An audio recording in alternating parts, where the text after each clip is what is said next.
13º estudo desse trimestre. Chegamos ao final de mais uma temporada do Estudo Central, mas com um tema muito especial que vai ser abordado aqui com a gente, a respeito do grande conflito, você já sabe. E hoje o tema, o triunfo do amor de Deus. O que será que nos aguarda?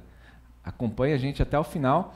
Mas antes de iniciarmos nosso tema, você já sabe, deixa o seu like, compartilhe esse vídeo com quem você ama, com quem precisa receber a palavra de Deus. E também se inscreva no nosso canal.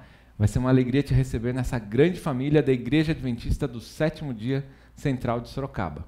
Gostaria de mandar alguns abraços aqui para os nossos amigos, o João Leite, de Duque de Caxias, no Rio de Janeiro, o Eduardo e a Eva, lá de Itapuã, Santa Catarina, recebam os nossos abraços catarinenses também. A Moniz Magaia da Zambésia, no Moçambique. Para a gente é um motivo de alegria receber os nossos irmãos de outros países, de outras regiões aí desse planeta maravilhoso. Muito obrigado, viu, por estar com a gente. Compartilhe aí com seus amigos também aí do Moçambique, né, da Zambésia. E olha só, não é só o pessoal de Moçambique que está conectado com a gente, não. O Joaquim Rosa, lá de Portugal, está também nos assistindo. Joaquim, muito obrigado, viu? Se você está recebendo essa menção, é porque você deixou seu comentário. Eu gostaria que os nossos irmãos, os nossos amigos, de onde quer que estejam assistindo, deixem aí um comentário para a gente vai ler carinhosamente, responder se for possível, né? Mas é uma alegria receber vocês aqui. Antes de a gente iniciar também, né, mais um recadinho rapidamente. Hoje, como eu citei, é o último estudo dessa série, né, dessa temporada. No próximo final de semana, no próximo sábado, estaremos iniciando o estudo do Evangelho de Marcos. E você já sabe, né? Nós seguimos a lição da Escola Sabatina. Você pode encontrar ali no site da CPB, Casa Publicadora Brasileira, cpb.com.br. Faça a sua assinatura ou compre ela de maneira avulsa, ela vai chegar até aí na sua casa. Ou então, acesse o link que está aqui na descrição e você vai ter acesso à lição da Escola Sabatina em PDF para acompanhar com a gente aqui. Amigos, eu não estou sozinho e mais uma vez estou recebendo aqui o nosso amigo evangelista Luiz Gonçalves, que carinhosamente aceitou ao longo desse trimestre partilhar com a gente conhecimento da palavra de Deus. Irmão Luiz, muito obrigado, viu, por estar com a gente. Eu que agradeço a você, agradeço ao pastor da igreja, o pastor Osmar, agradeço a você que está conectado conosco. A lição da Escola Sabatina é feita para cada 3 meses e é como se fosse um mini curso de teologia. Eu queria incentivar você a estudar sempre esses manuais que a igreja prepara da Escola Sabatina. É uma bênção de Deus. E você vai ver, o tema de hoje é simplesmente emocionante. Um prazer estar aqui. Prazer é nosso, a alegria é nossa, irmão Luiz. E como o irmão Luiz já citou, e você já tem acompanhado aí nos outros episódios, temos aqui conosco o pastor Osmar Borges, pastor da nossa igreja, querida Igreja Central de Sorocaba. Pastor, obrigado mais uma vez por estar aqui com a gente. Olá, Alex, é sempre um privilégio estar aqui. Quero te agradecer também pelos esforços, estamos completando mais uma jornada. Amigo Luiz, você é guerreiro, hein? Muito obrigado por estar conosco aí, concluindo essa lição fantástica. Hoje vamos fechar com chave de ouro. Hoje tem coisa boa. E você que sempre está aí com a gente, que não deixa a gente na mão, conectado conosco, compartilhe esse link com mais pessoas da Palavra de Deus e vamos juntos então encerrar com chave de ouro esse trimestre da lição da Escola Sabatina. Amém, amém. Pastor, então, hora para a gente iniciar então esse estudo de hoje. Maravilhoso Deus, estamos no final de uma jornada espiritual, de uma jornada de estudos. Nesse trimestre estudamos sobre o grande conflito. Pedimos que agora, no ápice do conflito, tenhamos a visão plena de Cristo glorificado e porque esse também é o nosso futuro. Nos encha de esperança. Pedimos em nome de Jesus. Amém. Amém. Amém. Amém. Esperança é o que nos move, né? O que nos mantém firmes aí nas promessas de Deus. O tema da nossa lição de hoje é o triunfo do amor de Deus. Porém, a gente está falando, nós estamos falando a respeito do Apocalipse. É claro que você já estudou a lição do Apocalipse com a gente, você já entende melhor o que é o Apocalipse, mas popularmente, eu já faço essa introdução para os nossos amigos aqui, popularmente é um pouco difícil a gente associar o amor ao Apocalipse? Porque popularmente as pessoas associam a destruição, ao Armagedon, à ruína. Mas será que é isso mesmo? Ao longo de todos esses 13 estudos que nós tivemos, a gente pode concluir que é isso mesmo, o Apocalipse? É a destruição? Claro que não, óbvio que não. Você falou popularmente, né? Mas corretamente, biblicamente, isso. Apocalipse é uma palavra que vem da língua grega e significa literalmente revelação. E se você pegar essa palavra Apocalipse e entender que é uma revelação, eu pergunto a você, quem é a maior revelação de Deus para os seres humanos? É Cristo. Então, Cristo é a revelação de Deus, o Apocalipse é a revelação de Deus para nós. Resumindo, Jesus é o personagem central do Apocalipse e a mensagem central do Apocalipse é a salvação.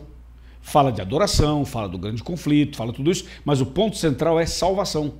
A mensagem é para salvar o ser humano. Então, o Apocalipse é um livro que fala de graça, de perdão, de adoração, de Jesus, de salvação. E, claro, fala que o mal vai ser derrotado também. Aleluia! Que assim seja. Amém, que assim seja.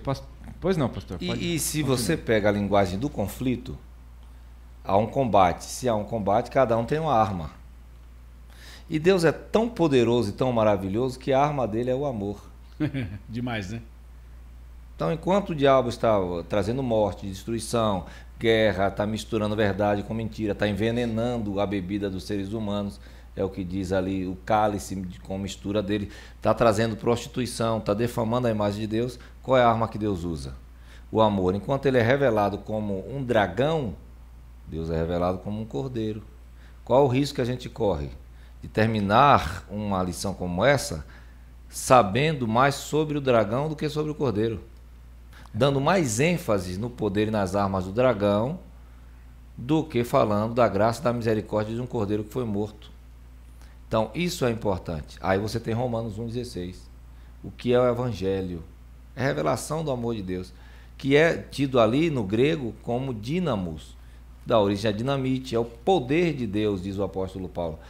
A arma que Deus usa é o Evangelho. O que é o Evangelho? Que ele veio e morreu e deu a vida por mim e por você. E Paulo diz que o amor de Cristo, na linguagem mais antiga, nos constrange, né? Nos motiva. Como é que eu vou deixar de amar alguém que me ama tanto? Então a maior arma que Deus tem é aquela que Satanás abomina, é o amor.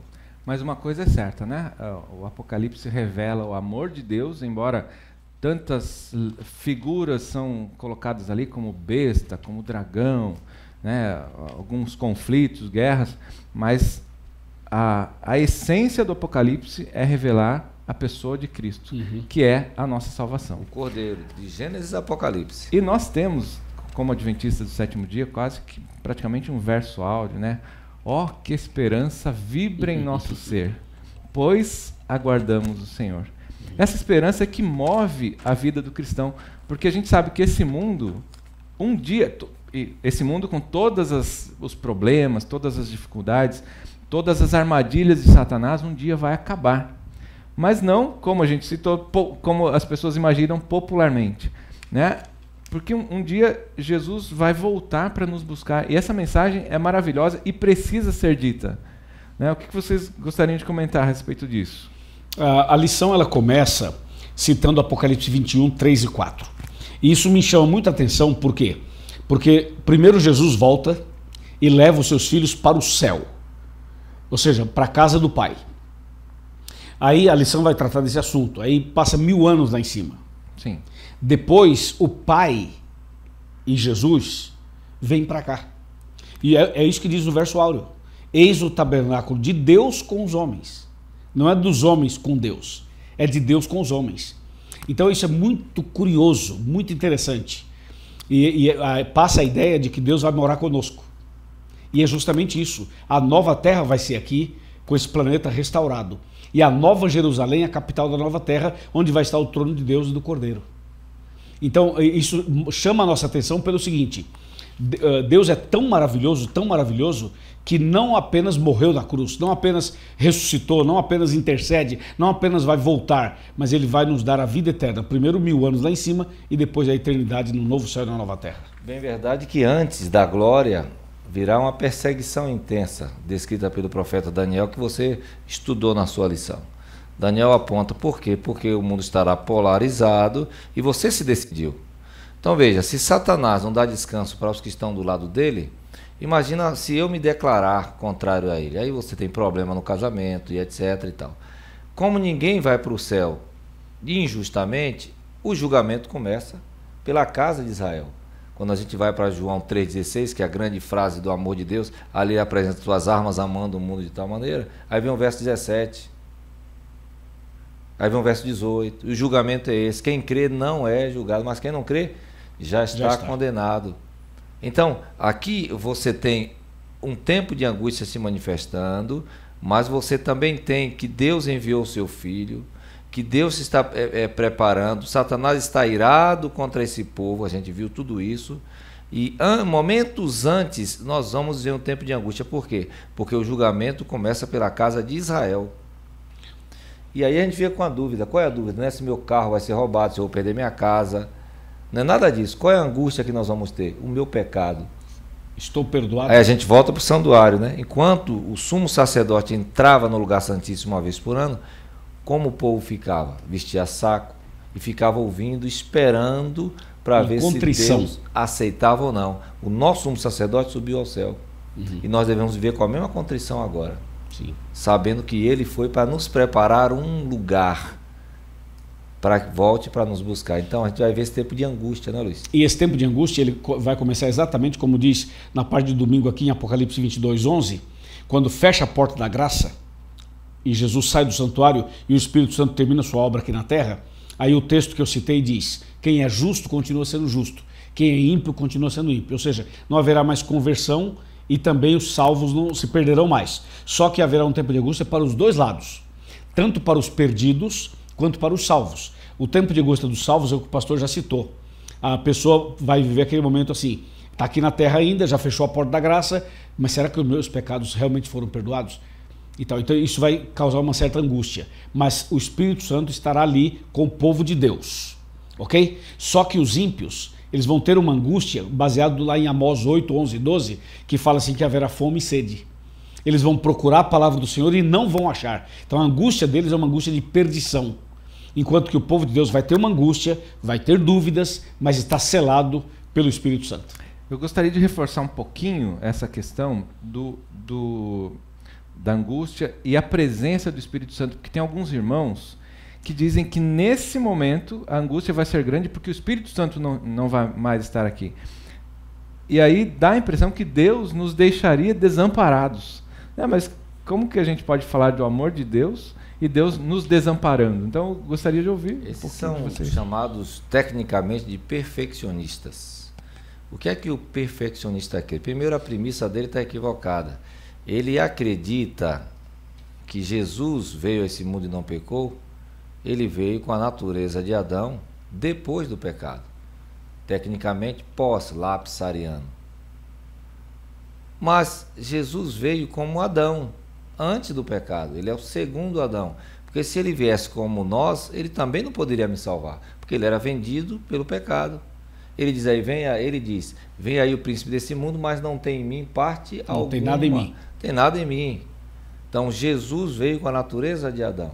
As pessoas que partem dessa premissa, eles pensam assim: se Jesus era pecador, como veio depois do pecado, e ele conseguiu viver sem pecado, eu também tenho que me preparar, porque o Espírito vai deixar a terra e eu vou ter que viver sem o Espírito.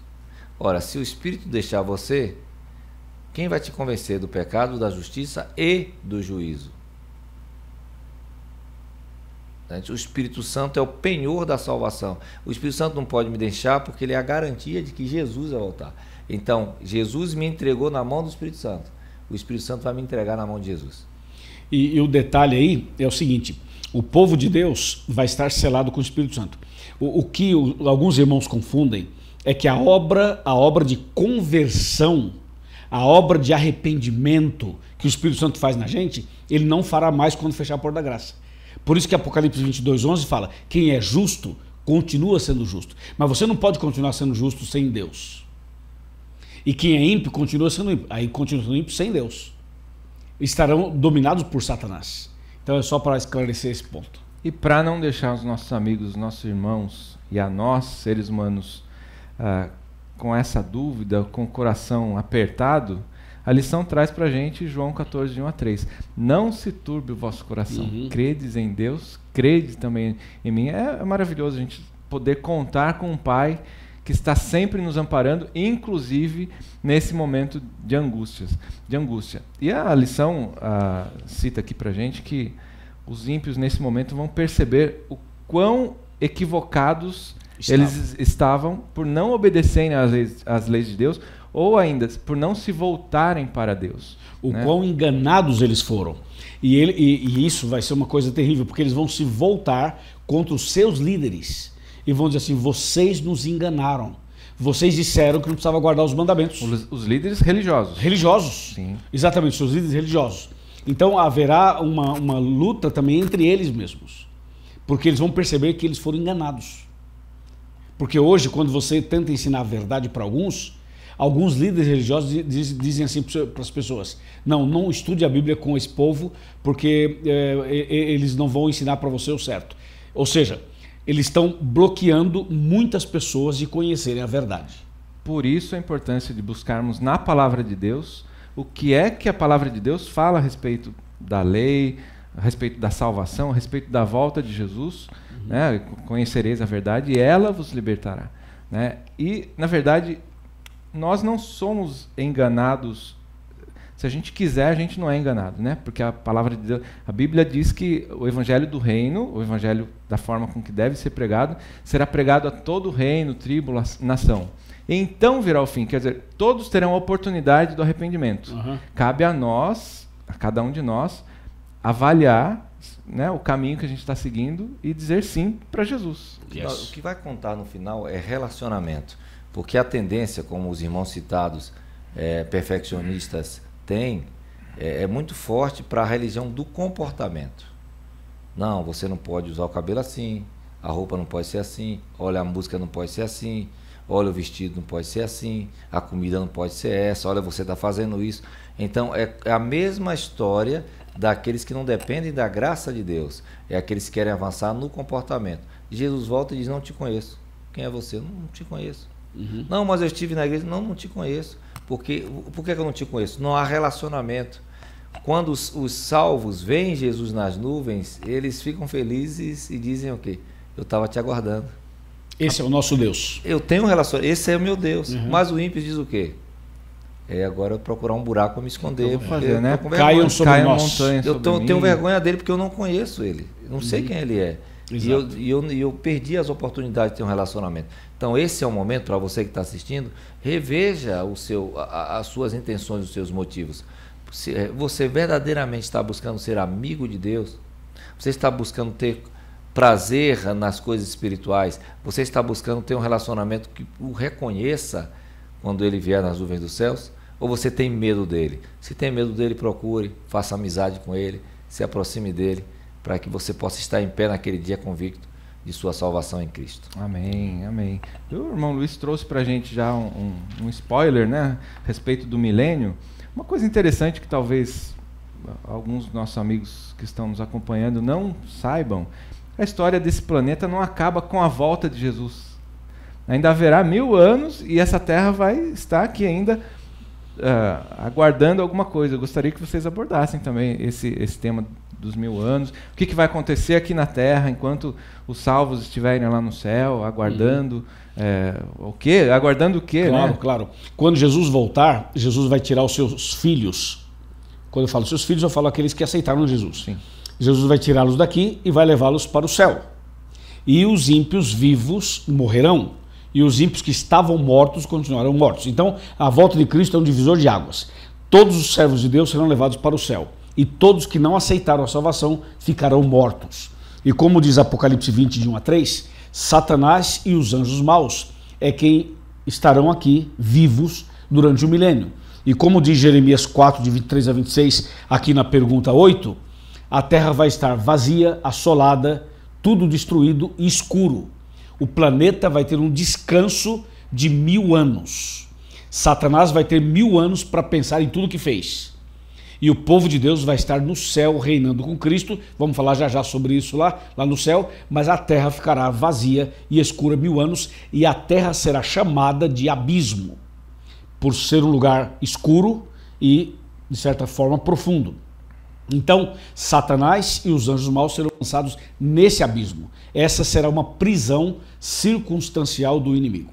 Por isso, então, a terra volta a ser o que ela era antes da que Deus a forma. É Gênesis 1. Era o abismo. A terra era sem forma e havia trevas sobre a face do abismo. Porque a presença de Cristo nessa terra para buscar os seus, ele vem com toda a glória, toda a majestade, todo o poder, vai ser assim avassalador. Porque a glória de Deus é fogo consumidor. Então, quem não estiver com a roupa, como na parábola das bodas, a roupa que o rei providenciou, que é o caráter de Cristo, não vai suportar. Aí você tem Coríntios 15, 50 em diante, 1 Coríntios 15, 50 em diante. Nós seremos transformados, mas o ímpio vai morrer não porque Deus o matará.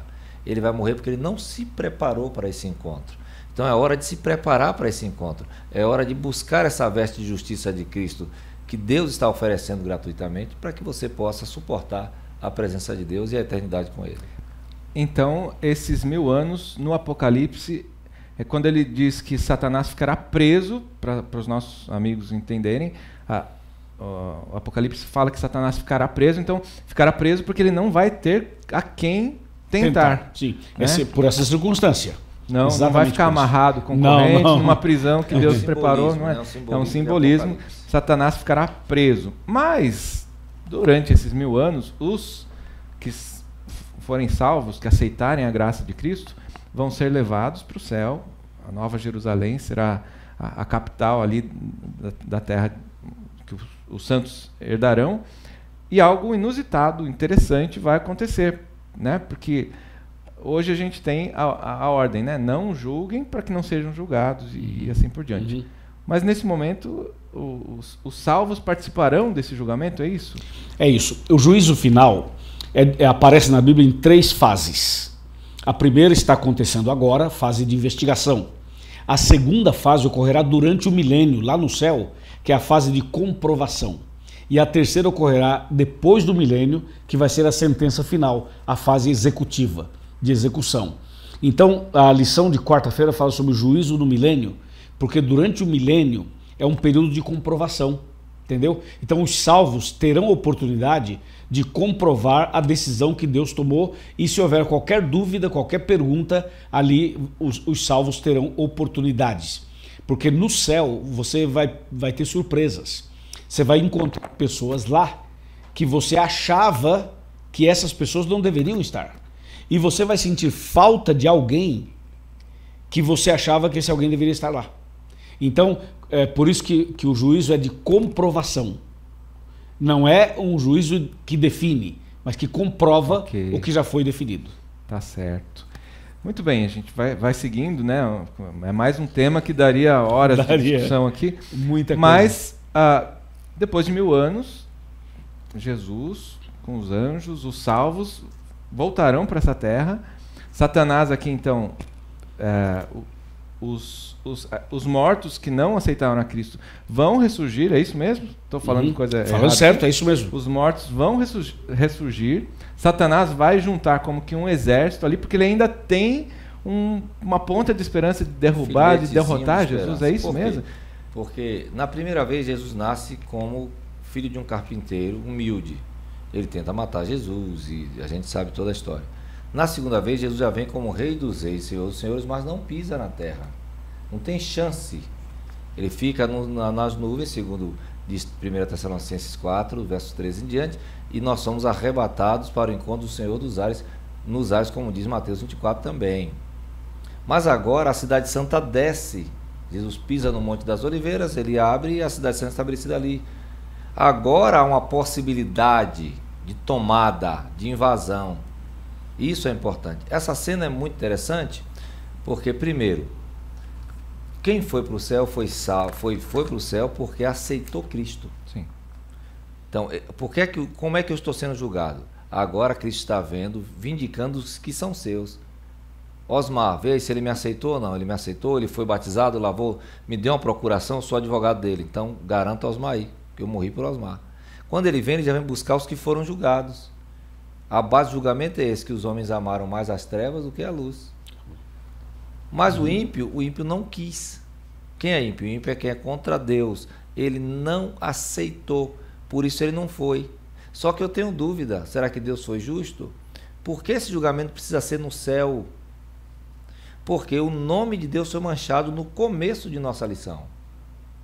A grande mancha não é sobre mim, quem vai, quem não vai, não é esse o problema.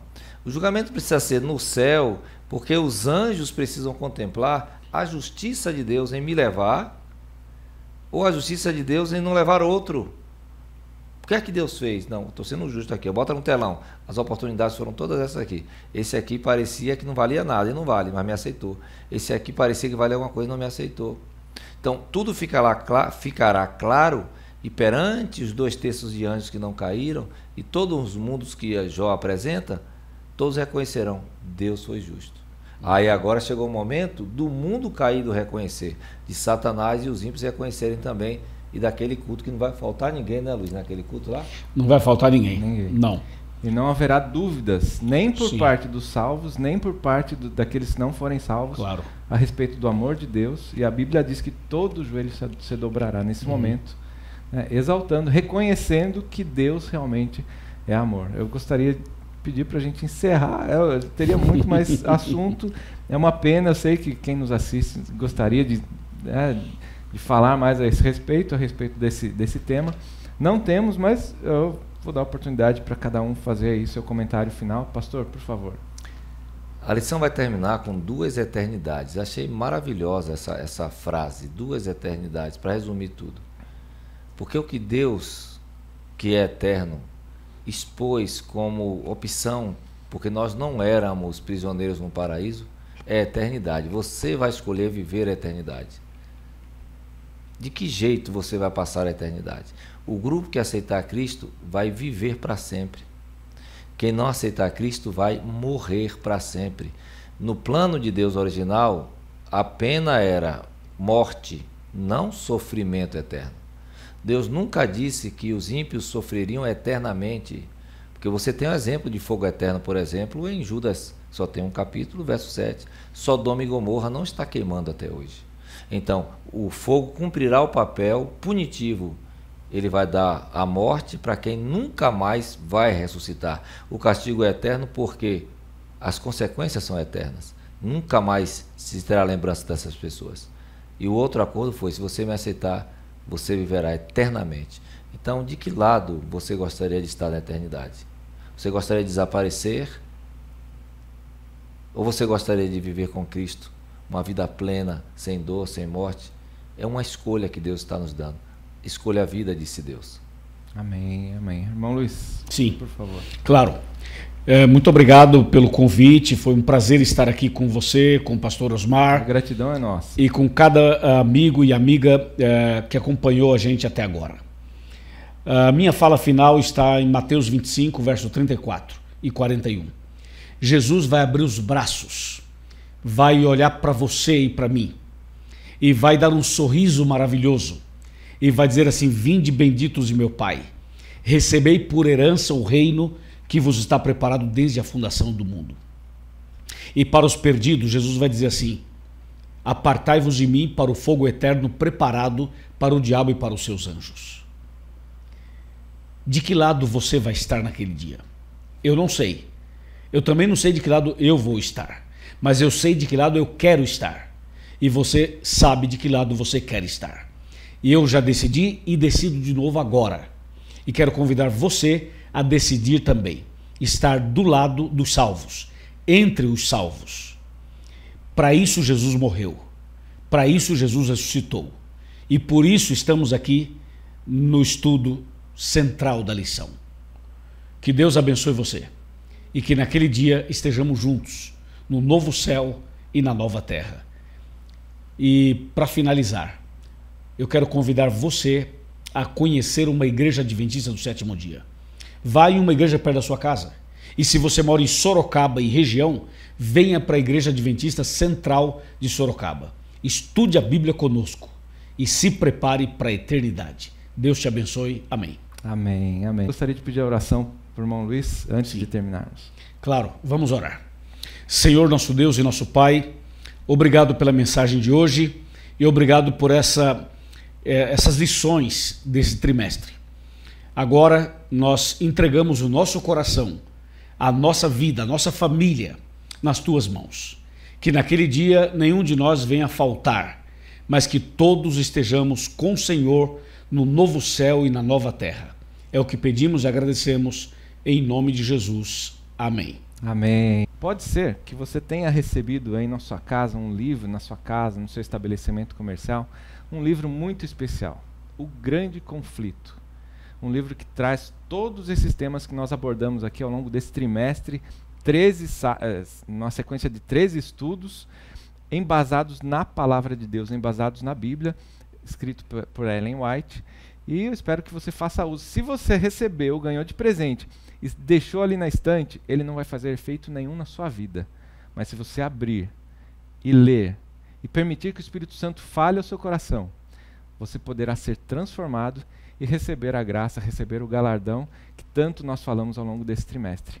Que Deus te abençoe onde você está. Muito obrigado por estar conosco. Nós estendemos um pouquinho hoje o tema, peço desculpas para vocês, mas era necessário dizer que Jesus está prestes a voltar. Nós precisamos nos arrepender e nos entregar nas mãos dele. Fica com Deus.